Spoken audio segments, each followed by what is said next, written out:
गाइए गणपति जगबंदन, शंकर सुवन भवानी नंदन। सिद्धि सदन गज बदन विनायक, कृपा सिंधु सुंदर सब लायक। मोदक प्रिय मुद मंगल दाता, विद्या भारती बुद्धि विदाता। मांगत तुलसीदास कर जोरे, बसहु राम सिय मानस मोरे।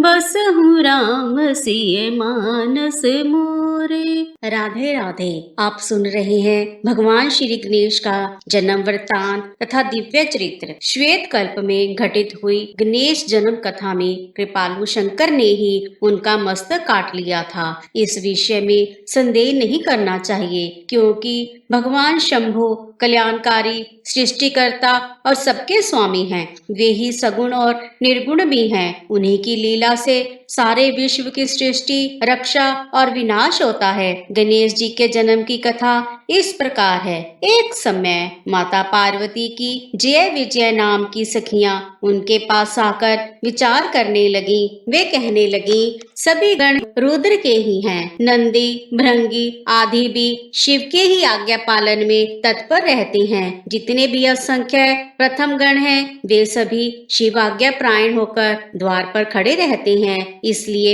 हे पाप रहिते, आपको भी हमारे लिए एक गण की रचना करनी चाहिए। जब सखियों ने पार्वती जी से ऐसा सुंदर वचन कहा, तब उन्होंने उसे हितकारक माना और वैसा करने का विचार किया। उसके बाद किसी समय जब माता पार्वती स्नान कर रही थी, तब सदाशिव नंदी को डरा धमकाकर घर के भीतर चले आए। शंकर जी को आते देखकर जगजननी पार्वती उठकर खड़ी हो गई। उस समय उनको बड़ी लज्जा आई। वे आश्चर्यचकित हो गईं। उस अवसर पर उन्होंने सखियों के वचन को हितकारक तथा सुखप्रद माना। उस समय ऐसी घटना घटित होने पर माया परमेश्वरी शिव पत्नी पार्वती ने मन में ऐसा विचार किया कि मेरा कोई एक ऐसा सेवक होना चाहिए जो परम शुभ, कार्य कुशल और मेरी ही आज्ञा में तत्पर रहने वाला हो, उससे तनिक भी विचलित होने वाला ना हो। इस तरह विचार करके माता पार्वती ने अपने शरीर की मैल से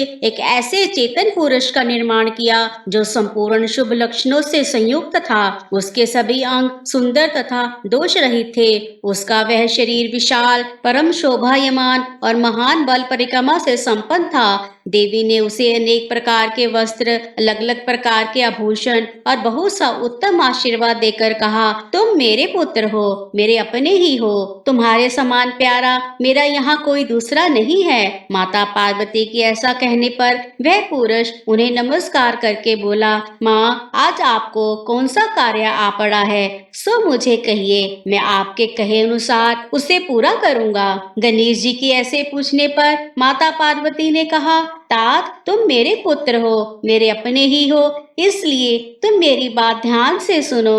आज से तुम मेरे द्वारपाल हो जाओ। मेरी आज्ञा के बिना कोई भी हठ पूर्वक मेरे महल के भीतर प्रवेश ना कर पाए, चाहे वह कहीं से आए, कोई भी हो। ऐसा कहकर माता पार्वती ने गणेश जी के हाथ में एक मजबूत छड़ी दे दी। उस समय उनके सुंदर रूप को निहार कर माता पार्वती हर्षमगन हो गई। उन्होंने परम प्रेम पूर्वक अपने पुत्र का मुख चूमा और उन्हें हृदय से लगा लिया। फिर दंडधारी गणराज को अपने द्वार पर स्थापित कर दिया। उसके बाद पार्वती नंदन महावीर गणेश अपनी माँ पार्वती की हित कामना से हाथ में छड़ी लेकर गृह द्वार पर पहरा देने लगे। उधर शिवा अपने पुत्र गणेश को अपने दरवाजे पर नियुक्त करके स्वयं सखियों के साथ स्नान करने के लिए चली गई। उसी समय भगवान शिव, जो परम कौतकी तथा नाना प्रकार की लीलाएं रचने में निपुण है, द्वार पर आ पहुँचे। गणेश जी उनको पहचानते तो थे नहीं, इसलिए बोल उठे, हे देव, माता की आज्ञा के बिना आप अभी भीतर ना जाओ। माता स्नान करने बैठ गई है, आप कहाँ जाना चाहते हो? इस समय यहाँ से हट जाओ। ऐसा कहकर गणेश जी ने उन्हें रोकने के लिए छड़ी हाथ में ले ली। उन्हें ऐसा करते देख शिव जी बोले, हे मूर्ख, तू किसे रोक रहा है? हे दुर्बुद्धे, क्या तू मुझे नहीं जानता? मैं शिव के अतिरिक्त और कोई नहीं हूँ।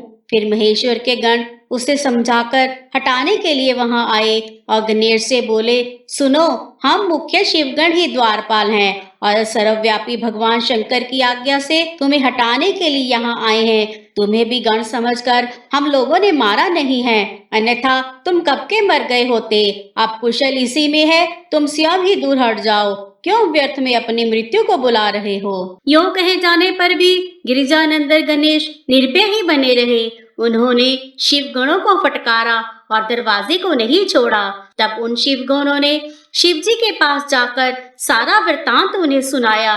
तब उनसे सब बातें सुनकर लीला बिहारी महेश्वर उन गणों को डांट कर कहने लगे, गणों, ये कौन है जो इतना निडर होकर शत्रु की भांति बोल रहा है। इस नवीन द्वारपाल को दूर भगा दो। लीला रचने वाले अपने स्वामी शंकर के यूं कहने पर वे गण पुनः वही लौट आए। उसके बाद बालक गणेश द्वारा उन्हें रोके जाने पर शिवजी ने गणों को आज्ञा दी कि तुम पता लगाओ यह कौन है और क्यों ऐसा कर रहा है। तब गणों ने पता लगाकर बताया कि ये श्री गिरजा के पुत्र हैं तथा द्वारपाल के रूप में बैठे हैं। तब भगवान शंकर ने विचित्र लीला करनी चाहिए तथा अपने गणों का गर्व भी खत्म करना चाहा।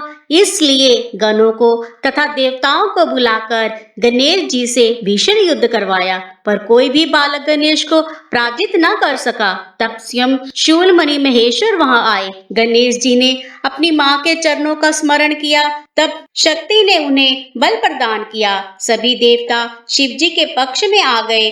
घोर युद्ध हुआ। अंत में स्वयं भगवान महेश्वर ने आकर त्रिशूल से गणेश जी का सिर काट दिया। जब यह समाचार माता पार्वती जी को मिला तब उनको बहुत गुस्सा आया। उन्होंने बहुत सी शक्तियों को उत्पन्न करके उन्हें बिना विचारे प्रलय करने की आज्ञा दे दी। फिर तो उन शक्तियों के द्वारा प्रलय मचाई जाने लगी। उन्हें देखकर वे सभी शिवगण भयभीत हो गए और भागकर दूर जा खड़े हुए। उसी समय नारद जी वहां आ गए। तब नारद जी ने देवताओं सहित शंकर जी को प्रणाम करके कहा, इस विषय में सबको मिलकर विचार करना चाहिए। तब वे सभी देवता आपस में सलाह करने लगे कि इस दुख का नाश कैसे हो सकता है। फिर उन्होंने यही निश्चय किया कि जब तक गिरजा देवी कृपा नहीं करेंगी तब तक सुख प्राप्त नहीं हो सकेगा।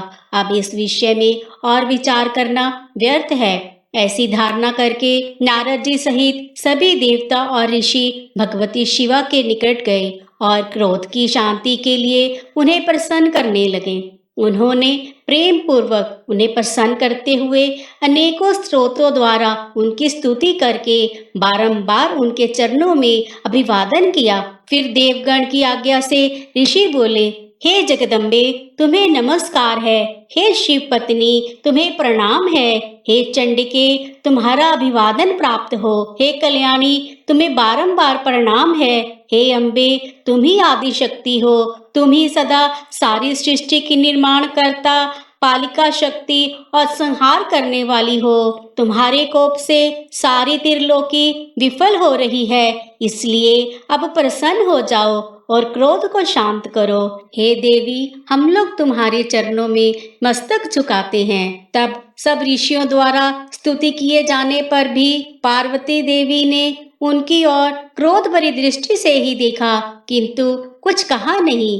तब उन ऋषियों ने दोबारा उनके चरण कमलों में सिर झुकाया और भक्ति पूर्वक हाथ जोड़कर पार्वती जी से निवेदन किया, हे देवी, अभी संहार होना चाहता है, इसलिए क्षमा करो, क्षमा करो। हे अंबिके, तुम्हारे स्वामी शिव भी तो यही स्थित हैं, तनिक उनकी ओर तो दृष्टिपात करो। हम लोग ये ब्रह्मा विष्णु आदि देवता और सारी प्रजा सब तुम्हारे ही हैं और व्याकुल होकर हाथ जोड़कर तुम्हारे सामने खड़े हैं। हे परमेश्वरी, इन सबका अपराध क्षमा करो। हे शिवे, अब इन्हें शांति प्रदान करो। तब सभी देव ऋषि यूं कहकर अत्यंत दीन भाव से व्याकुल हो हाथ जोड़कर माँ पार्वती के सम्मुख खड़े हो गए। उनका ऐसा कथन सुनकर माँ प्रसन्न हो गई। उनके हृदय में करुणा का संचार हो आया। तब वे ऋषियों से बोली, हे ऋषियों, यदि मेरा पुत्र जीवित हो जाए और वह तुम लोगों के मध्य पूजनीय मान लिया जाए तो संहार नहीं होगा।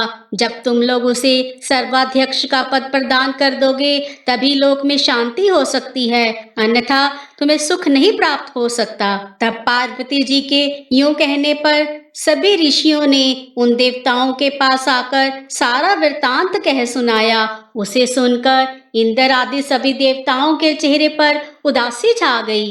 वे शंकर जी के पास गए और हाथ जोड़कर उनके चरणों में नमस्कार करके सारा समाचार निवेदन कर दिया। देवताओं का कथन सुनकर शिव जी ने कहा, ठीक है, जिस प्रकार सारी त्रिलोकी को सुख मिल सके वही करना चाहिए। इसलिए अब उत्तर दिशा की ओर जाना चाहिए और जो जीव सबसे पहले मिले उसका सिर काटकर उस बालक के शरीर पर जोड़ देना चाहिए। इसके बाद शिव जी की आज्ञा का पालन करने वाले उन देवताओं ने वह सारा कार्य संपन्न किया। उन्होंने उस शिशु शरीर को धो पोंछकर विधिवत उसकी पूजा की। फिर वे उत्तर दिशा की ओर गए। वहां उन्हें सबसे पहले एक दांत वाला एक हाथी मिला। उन्होंने उसका सिर लाकर उस बच्चे के शरीर पर जोड़ दिया।